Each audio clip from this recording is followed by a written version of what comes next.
Desa Lubukasi adalah desa yang terletak di Kecamatan Brandan Barat, Kabupaten Langkat, Sumatera Utara, Indonesia. Desa Lubukasi adalah desa yang dikelilingi oleh pemandangan hijau yang indah, dengan udara yang segar dan suasana yang tenang.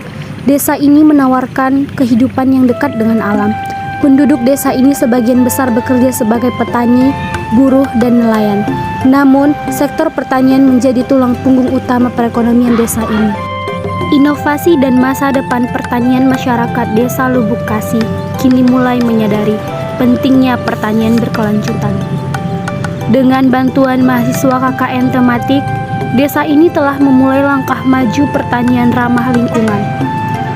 Kompos organik tidak hanya membantu meningkatkan kualitas tanah, tetapi juga mengurangi dampak pencemaran akibat pupuk kimia.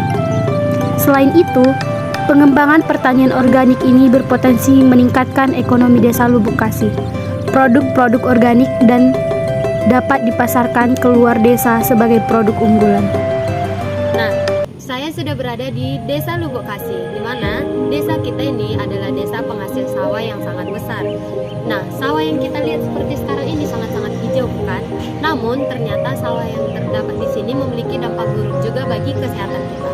Di desa kita ini, penghasil sawah itu memang sangat besar. Namun mereka menggunakan pupuk kimia secara ketergantungan atau berlebihan.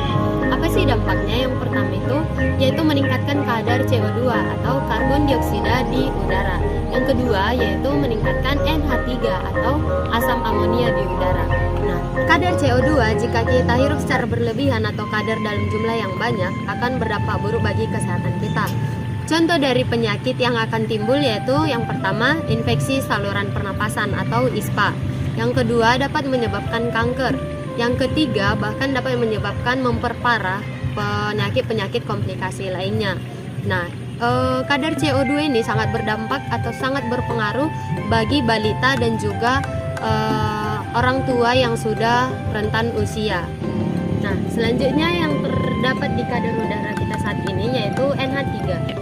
NH3 dapat menyebabkan gangguan-gangguan seperti penyakit pada kulit, iritasi pada mata, dan juga infeksi pada saluran pernapasan. Apa sih yang menyebabkan CO2 dan juga NH3 tinggi di udara kita ini? Nah, yang pertama yaitu penggunaan pupuk kimia secara berlebihan, di mana pupuk kimia yang sering kita gunakan itu mengandung nitrogen yang tinggi dan juga mengandung CO2 yang sangat tinggi. Pada saat penggunaan pupuk kimia, tanah sudah tidak dapat lagi menyerap CO2 yang dihasilkan oleh pupuk kimia tersebut. Lalu, si tanah tersebut akan melepaskan gas CO2 tersebut ke udara.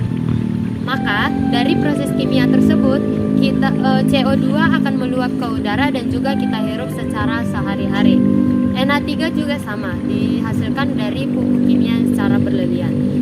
Nah, faktor yang kedua yang menyebabkan meningkatnya kadar CO2 di udara kita ini yaitu dari pembangkit listrik tenaga uap. Nah, pembangkit listrik tenaga uap ini yang seperti yang kita tahu tentunya menggunakan batu bara, di mana batu bara ini dibakar menggunakan pembakaran yang secara besar-besaran. Nah, asap dari atau limbah dari pembakaran tersebut akan berdampak pada udara di sekitar pedesaan di dekat pembangkit listrik tenaga uap tersebut. Nah, dampak buruk udara pada kehidupan sehari-hari itu sangat nyata, terutama bagi kesehatan. Contohnya itu adalah ISPA, infeksi saluran pernapasan. Ciri-ciri ISPA yaitu flu, batuk, pilek, radang tenggorokan, dan juga demam.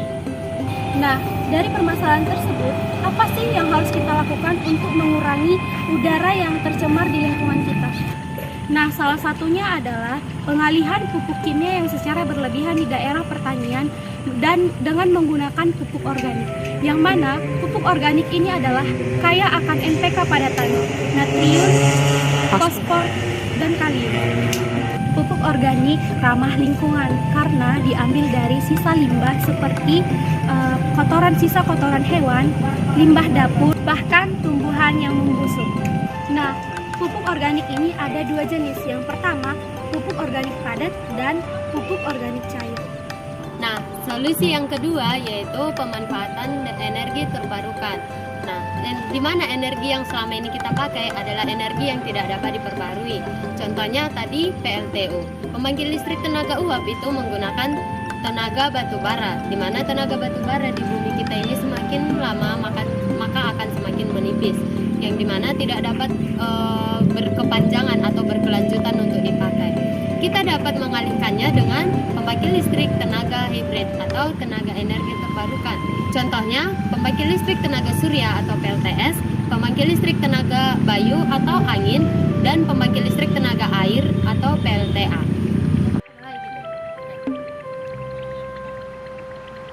Terima kasih sudah nonton. Bye-bye.